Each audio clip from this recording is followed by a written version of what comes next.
Fala, meu pessoal, tudo bem com vocês? Estamos com mais um conteúdo, mais uma notícia para vocês e hoje estamos aqui com o canal do Gustavo Gaia. Todos os créditos ao canal dele, o link do canal dele está na descrição, no comentário fixado. Você que apoia nosso canal, deixe seu like, se inscreva no canal e não se esqueçam de ativar o sininho de notificações. Sem muitas enrolações, vamos pro vídeo.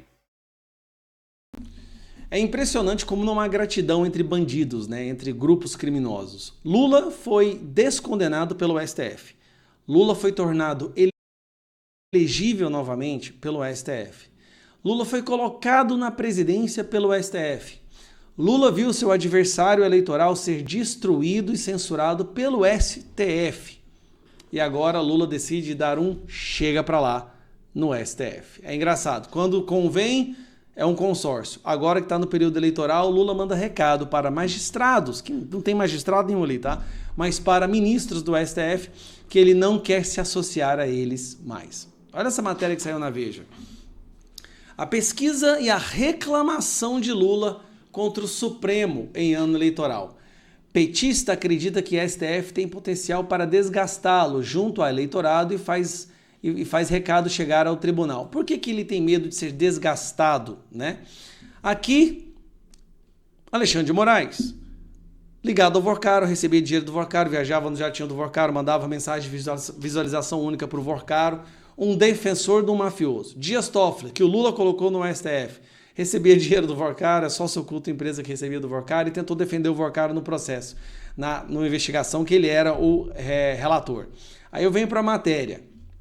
Olha como que o Lula é ingrato, gente. Olha, ministros, eu não aceitaria uma coisa dessa, não. O próprio Gilmar Mendes, né, falou assim que o Lula tinha que dar graças a Deus, foi por causa do STF Lula virou presidente novo. Com o Supremo Tribunal Federal em uma crise de imagem sem precedentes, o presidente Lula reclamou recentemente com o magistrado da corte de possíveis danos eleitorais que o desgaste de alguns juízes poderia provocar em sua campanha de reeleição. O Lula quer distância dos... Primeiro que eles não são juízes, né? O Lula quer distância do mesmo povo que o salvou, porque esse povo que o salvou tá tudo enfurnado em escândalos de corrupção e o Lula quer distância deles. O diagnóstico do petista estava calcado em pesquisas internas do Palácio do Planalto, que mostrariam que a vinculação do presidente aos ministros Alexandre de Moraes e Dias Toffoli, olha que gracinha, os maiores defensores do Lula, citados no contexto das investigações sobre o Banco Master, poderiam afetar o desempenho do político nas ruas. Peraí, Lula. Não vamos culpar só Dias Toffoli e Alexandre de Moraes, né? Jacques Wagner, o seu grande amigo do peito, é um cara que iniciou o processo do Banco Master. Rui Costa é o cara que estava lá na Bahia junto com o Jacques Wagner iniciando. Aí nós temos o Banco Master pagando para Lewandowski, Guido Mantega, que eram ministros seus. Estava na folha de pagamento do Vorcaro, Lula, mas tudo bem. E agora se descobriu que até o Lulinha está envolvido no esquema, né? Voltando para a matéria. Segundo interlocutores que acompanharam a conversa, o presidente reclamou que as versões dos magistrados não tinham convencido o eleitor. Cara, imagina o Lula chegar para o Alexandre de Moraes e Dias Toffoli. Bicho, essas desculpas que vocês arrumaram aí não colou. Arruma uma desculpa melhor aí, porque o eleitor tá vendo que vocês são vagabundos, que vocês são bandidos.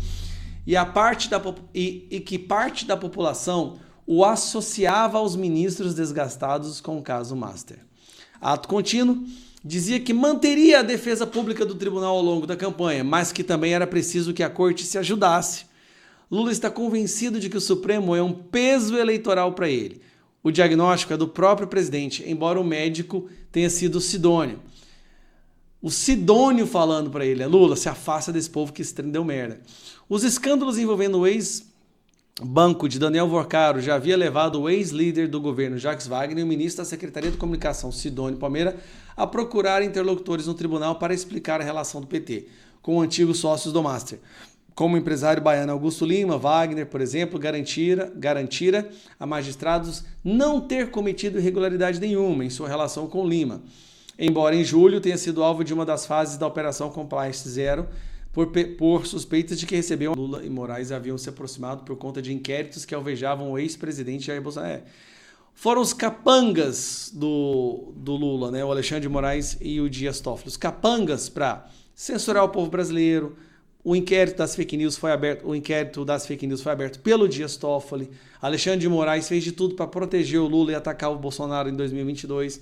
Fizeram tudo. Eles mereciam hoje sentar à direita do Lula, ter tapete vermelho. Mas o que o Lula fala para eles? Olha, galera, essa desculpa que vocês arrumaram não convenceu o povo. Tá? O povo sabe que vocês são corruptos e tá me desgastando. Então se afastem de mim, por favor. Parem de fazer merda. Parem de atrapalhar a minha candidatura à reeleição. Lula, isso não é jeito de tratar quem te libertou, cara. Isso não é jeito de tratar os seus capangas, né? Os seus capatazes, os seus assassinos de aluguel que te ajudaram tanto nos últimos anos, viu? Ó, Moraes e Toffoli, se eu fosse vocês, eu mandava prender o Lula de novo, viu? Ele dá muito ingrato.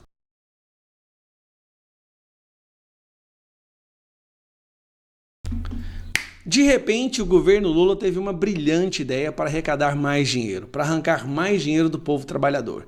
Eles tiveram a brilhante ideia de regulamentar as bets. O raciocínio foi assim, cara, já que as bets já existem no mercado negro aí, né, no mundo, no underground, então vamos regulamentar ela, porque assim a gente pode ganhar um dinheirinho extra. É o mesmo raciocínio que eles têm em relação à regulamentação e à liberação das drogas. A direita foi totalmente contra. Nós fizemos vídeos, fizemos requerimentos de informação, tentamos bloquear essa pauta, alertamos a população dos males das bets, como as famílias seriam destruídas e principalmente os mais pobres ficariam endividados, mas o governo ignorou. O importante era aumentar a arrecadação. E eles viam ali a quantidade de dinheiro que girava em torno dessas empresas das bets e perceberam que seria uma excelente forma de arrecadação. Bom, o que eles fingiam não saber, e a gente tentou avisar, é que regulamentar as bets traz mais prejuízo do que liberar as drogas. Tudo bem, e aí algumas dessas pessoas começaram a fazer propagandas, grandes influenciadores começaram a fazer propaganda das bets. Uma das primeiras pessoas a fazer propaganda desses sites de apostas foi ele mesmo. O queridinho Felipe Neto, que curioso, né? Tá sumido do mapa. Eu não tô vendo o Felipe Neto fazendo campanha pro Lula. Em 2022, o Felipe Neto não calava a boca. Agora, não tô vendo nada. Mas bem, Felipe Neto foi o primeiro a começar a fazer as campanhas e ganhar rios e rios de dinheiro. Colocou até no perfil do X dele o link para você poder ir lá e se tornar um viciado nessa droga digital que é as apostas, né, dos sites online.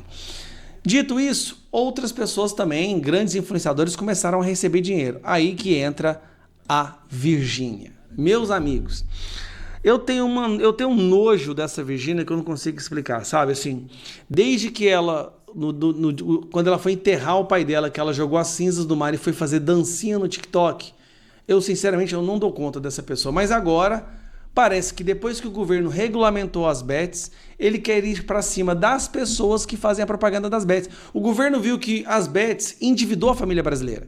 85% das famílias brasileiras estão endividadas hoje, em grande parte, por causa daquilo que eles liberaram para arrecadar mais dinheiro. E agora eles querem, e eu acho correto, temos que acabar com propaganda de bets. A bets tem que ser, já que eles não querem deixar a gente proibir, então tem que ficar proibido fazer propaganda de bets, assim como é proibido fazer propaganda de cigarro. Mas vamos lá, olha o que a Virgínia aprontou para a vida dela.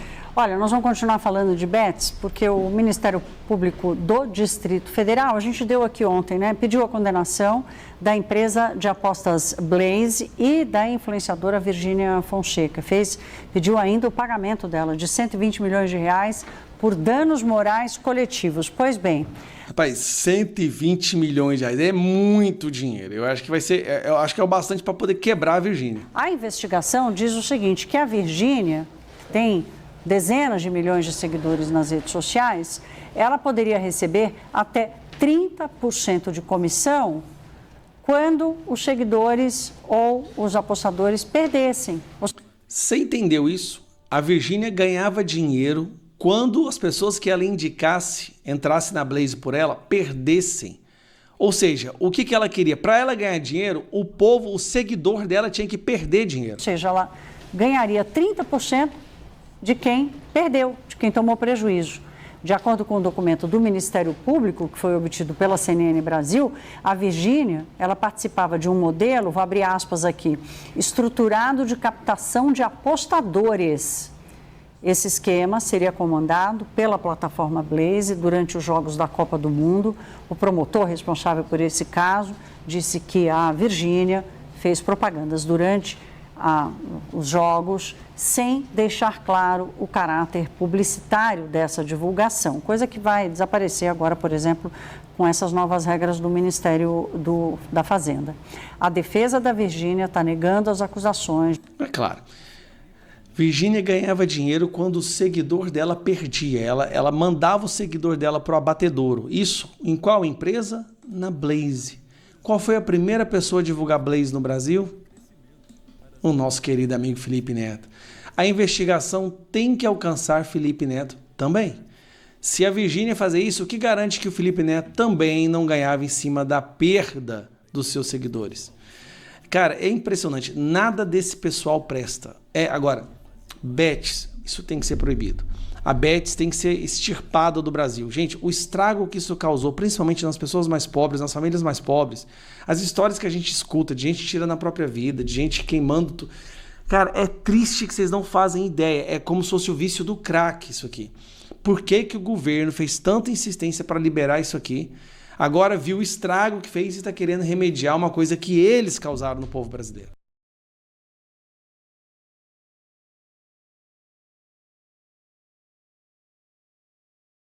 Fala, meu pessoal,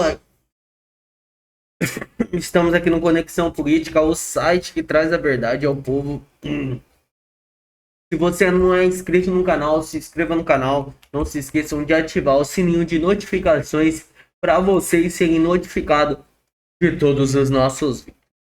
É muito importante o seu comentário, a sua opinião, que vai ajudar os nossos vídeos a engajarem e chegarem para mais pessoas. E vamos aqui direto para Conexão Política, eleições 2026. Números da nova pesquisa ao governo causam um terremoto político em Pernambuco, veja a íntegra. Paraná, pesquisa coloca Raquel Lira na liderança da disputa pelo governo de Pernambuco com uma aprovação recorde de 65,7%, na virada de 21 pontos sobre João Campos em 7 meses. Essa notícia aqui é surpreendente, mas a gente já leu essa aqui. Vamos aqui por Flávio de Internacional. Flávio Bolsonaro faz pronúncia após a virada do Conexão Política e diz que tomará atitude presencialmente. Reportagem especial do Conexão Política obteve mais de 2,3 milhões de visualizações, 100 mil curtidas e 50 mil compartilhamentos. O Senado, para candidato a presidente da República, Flávio Bolsonaro, do PL, fez um pronunciamento nesta sexta-feira, dia 11, sobre a sobretaxa de 55 imposta pela China na carne bovina brasileira, dizer na carta anual da importação. Uma reportagem especial do Conexão Política na quinta-feira detalhou a explicação da taxa chinesa sobre o Brasil no texto mencionado, entre outros pontos. Silenciosamente, a imprensa que não deu a devida cobertura ao assunto. A matéria acumulou mais de 2,3 milhões de visualizações, 98 mil curtidas, 50 mil compartilhamentos. Estamos falando de 62% das tarifas da nossa carne brasileira. A partir do momento em que essa cota é estourada, estou disposto a buscar o governo chinês na embaixada para pedir que isso não aconteça, disse Flávio. Promessa de pessoalmente. O Senado diz que pressionará a líder chinesa para a revisão das condições impostas ao produto nacional. Flávio não indicou o prazo nem detalhou que tipo de gestão pretende fazer junto a representantes asiáticos, mas a sinalização de atual ação vai de encontro com a morte de Aldo durante a crise tarifária nos Estados Unidos, quando viajou a Washington, se reúne com intelectuais do governo Trump para tentar negociação redução da tarifa sobre os produtos brasileiros. Fui lá com força política para tentar um tarifaço por parte do governo americano. Não acontecesse, não sei se vou conseguir, mas fico a consciência tranquila que fiz minha parte.